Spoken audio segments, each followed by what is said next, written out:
এই জালেম সরকারকে আল্লাহ আমাদের থেকে বিদায় করে দিয়েছেন। আমাদেরকে আল্লাহ পাক কুদরতিভাবে ক্ষমতায় আসার ব্যবস্থা করে দিয়েছেন। কি চিন্তা করেছিলাম এই জালেম সরকার আমাদের থেকে এইভাবে বিদায় নেবে? কে করেছেন? আল্লাহ শুকরিয়া আদায় করতে হবে না?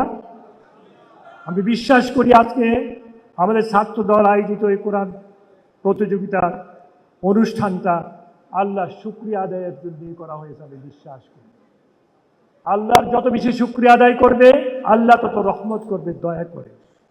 ভাই, আল্লাহ যে কি জিনিস, আল্লাহ যে কি চোখ দিয়ে দেখার ব্যবস্থা করে দিয়েছে, দেখে বুঝার ব্যবস্থা করে দিয়েছে, বুঝে এটাকে মনে রাখার ব্যবস্থা করে দিয়েছে।